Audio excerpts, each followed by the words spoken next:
इस वीडियो में हम सरल रेखा पर आधारित कुछ शब्द समस्याओं को हल करेंगे। तो यहाँ पर पहली शब्द समस्या है, वर्ड प्रॉब्लम है। तांबे की छड़ की लंबाई कैपिटल L सेल्सियस ताप C का एक रैखिक फलन है, लीनियर फंक्शन है। यहाँ पर यह शब्द इंपॉर्टेंट है, महत्वपूर्ण है। एक प्रयोग में L बराबर इतना है जब C का मान 20 है तथा L बराबर इतना है जब C का मान 110 है। तो L को C के पदों में व्यक्त कीजिए। वीडियो को रोकें तथा इसे खुद से हल करने का प्रयास करें। ठीक है, चलिए इस प्रश्न को तोड़ के समझते हैं कि प्रश्न कहना क्या चाह रहा है। तो यहां पर प्रश्न में है कि कैपिटल L कैपिटल C का एक रैखिक फलन है, एक लीनियर फंक्शन है। यानी कि यहां पर हमें L और C में एक सरल रेखा का समीकरण मिलेगा और ये सरल रेखा पर उपस्थित बिंदु होंगे। और ये बिंदु किस प्रकार के होंगे? यदि हम C को x अक्ष पे रखें तथा L को y अक्ष पे रखें तो हमें रेखा पर बिंदु मिलेंगे और वो बिंदु किस प्रकार से होंगे? 20,124.942 तथा 110,125.134 यहाँ पे। अब यदि हम इसका ग्राफ बनाएं और देखें कि रेखा कैसी दिखती है तो रेखा कुछ इस प्रकार से दिखेगी। यहाँ पर ये बिंदु है, ये वाला, और यहाँ पे ये वाला बिंदु है।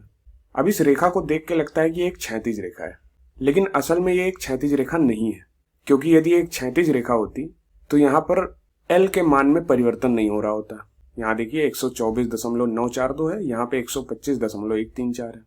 क्षैतिज रेखा की स्थिति में इन दोनों ही बिंदुओं की ऊंचाई समान होती, तो हमें कोटि यानी कि ऑर्डिनेट ये दोनों समान मिलते। लेकिन ऐसा नहीं है। इसका मतलब ये रेखा क्षैतिज तो नहीं है, परंतु इस बिंदु से इस बिंदु तक आने में y अक्ष की दिशा में परिवर्तन काफी धीमा हो रहा है, काफी कम परिवर्तन है, जो कि हमें दिख नहीं रहा है, लेकिन परिवर्तन हो रहा है। यहां तक सब ठीक है। तो आइए इस सरल रेखा का समीकरण लिखते हैं। अब चूंकि हमें इस रेखा पर उपस्थित दो बिंदु पता है, तो हम सरल रेखा का दो बिंदु रूप का इस्तेमाल कर सकते हैं। तो दो बिंदु रूप 2 पॉइंट फॉर्म क्या कहता है कि रेखा का समीकरण होगा y माइनस y1 बटे x माइनस x1 बराबर y2 माइनस y1 बटे x2 माइनस x1 यदि बिंदु x1 y1 तथा x2 y2 रेखा पर उपस्थित है। तो इस बिंदु को हम x1 y1 ले लेते हैं तथा इसे x2 y2 ले लेते हैं। तो ये हो गया y माइनस y1 यानी कि y माइनस 124.942 यहाँ अंश में बटे x minus x1 x minus 20 यहाँ हर में आ गया बराबर 125.134 माइनस 124.942 यहाँ पे आएगा अंश में बटे x2 माइनस x1 110 माइनस 20 यहाँ पे। तो यहाँ दाहिने पक्ष में जो हर है वो 90 हो गया और 125.134 माइनस 124.942 करेंगे तो हमें 0.192 मिलेगा। तो दाहिने पक्ष में ये आ गया 0.192 बटे 90 और बाएं पक्ष में तो यही रहेगा।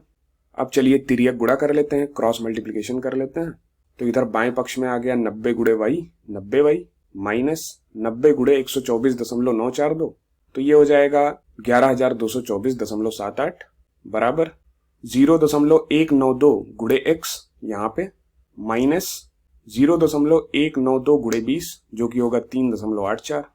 अब इसको हम पुनः व्यवस्थित करके यदि 90 से भाग दें तो हमें मिलेगा y बराबर 124.67711 प्लस 0.00213 गुणे x।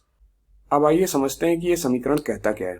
तो जब x 0 है यानी कि c का मान 0 है, हम 0 डिग्री सेल्सियस पे हैं, तो क्षण की लंबाई 124.67711 है, अर्थात y अंताखंड 124.67711 है।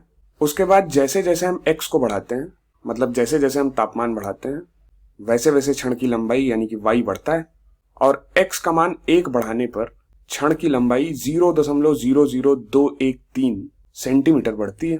यानी कि तापमान में 1 डिग्री सेल्सियस को बढ़ाने पर क्षण की लंबाई 0.00213 सेंटीमीटर बढ़ेगी और जब हम तापमान को 100 डिग्री सेल्सियस बढ़ा चुके होंगे तो इसकी लंबाई 0.213 सेंटीमीटर बढ़ी होगी, जो कि लगभग 2 मिलीमीटर के बराबर है। अब यदि आप L को C के पदों में व्यक्त करना चाहते हैं तो आप कह सकते हैं L जो कि सेंटीमीटर में है ये बराबर है 124.67711 प्लस 0.00213 C के बराबर, जहां पर C डिग्री सेल्सियस में है।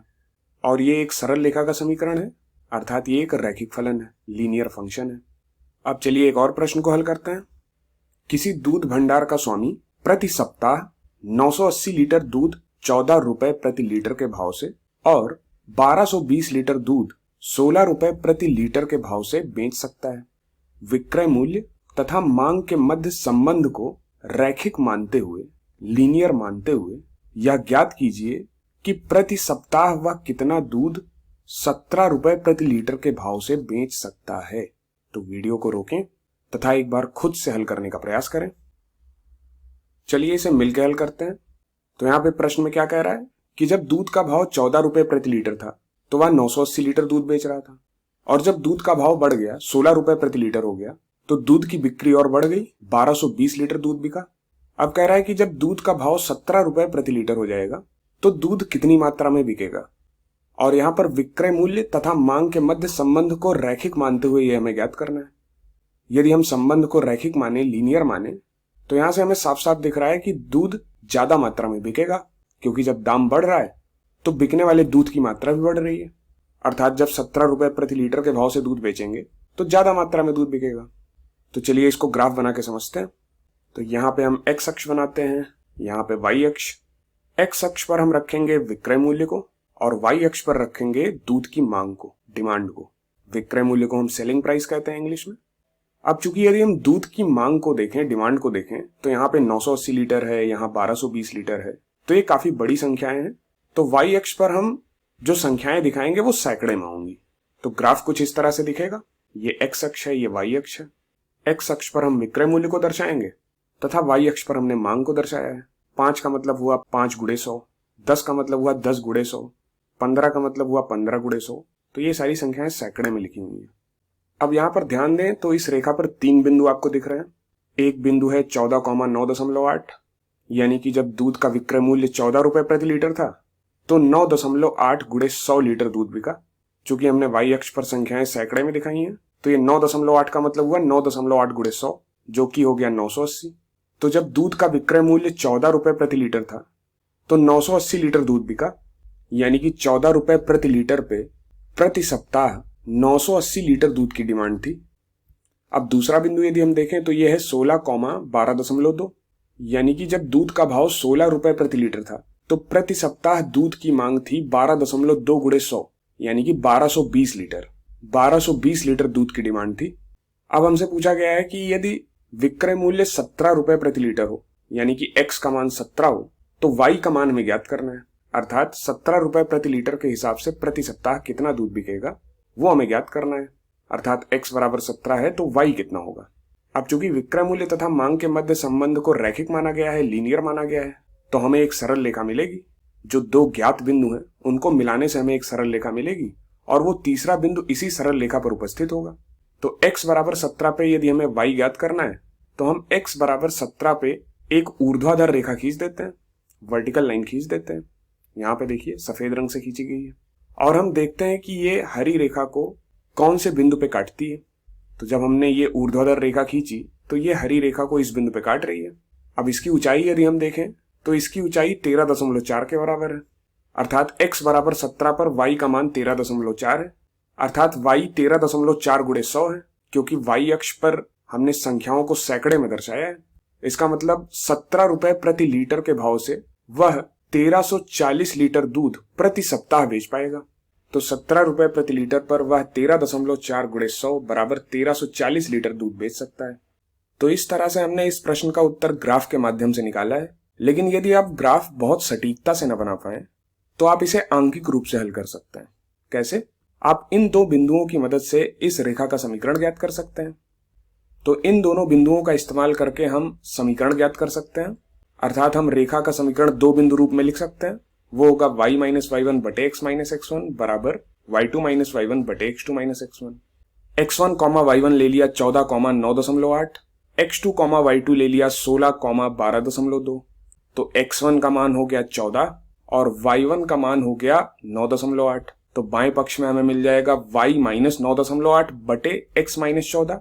x2 का मान है 16 और y2 का मान है 12.2। तो दाहिने पक्ष में आ गया y2 माइनस y1 यानी कि 12.2 माइनस 9.8, ये अंश में आएगा, बटे हर में आएगा 16 minus 14, x2 minus x1, 16 minus 14। तो यहाँ पे आ गया 16 माइनस 14। अब यहां से इसको और सरल करके हमें रेखा का एक समीकरण मिल जाएगा। अब इस बिंदु के निर्देशांक हमें ज्ञात करने होंगे। जब x का मान 17 है तो y हमें ज्ञात करना है, तो रेखा के समीकरण में हम x का मान 17 रखेंगे और y निकाल लेंगे, और जो y आएगा वही अपना उत्तर होगा। तो चलिए इस रेखा के समीकरण को हल करते हैं, इसको और सरल करते हैं। तो ये हो गया 16 माइनस 14 2 का गुणा y माइनस 9.8 के साथ, यहाँ पर बाएं पक्ष में आ गया, और 12.2 माइनस 9.8 ये हो गया 2.4, और 2.4 का गुणा x माइनस 14 के साथ। अब दोनों पक्षों में 2 से भाग दे देते हैं, तो इधर आ गया y माइनस 9.8 और 2 का भाग लगाया तो ये हो जाएगा 1.2, तो 1.2 गुणे x माइनस 14। तो अब 1.2 का अंदर गुणा कर लेते हैं, तो हमें मिल जाएगा y माइनस 9.8 बराबर 1.2 गुणे x माइनस 1.2 गुणे 14, तो ये हो गया 16.8। अब माइनस 9.8 को इधर भेजा दाएं पक्ष में, तो प्लस 9.8 माइनस 16.8, तो ये हो जाएगा माइनस 7, यानी कि y बराबर 1.2 गुणे x माइनस 7। ये हमें रेखा का समीकरण मिल गया, इस हरी रेखा का समीकरण मिल गया हमें। अब इस बिंदु के निर्देशांक ज्ञात करने के लिए हम x बराबर 17 रखते हैं और देखते हैं y कितना आता है। तो y होगा 1.2 गुणे 17 माइनस 7, 1.2 गुणे 17 हो गया 20.4, तो y बराबर हुआ 20.4 माइनस 7, तो ये आ गया 13.4 के बराबर। अर्थात इस बिंदु के निर्देशांक हो गए 17,13.4।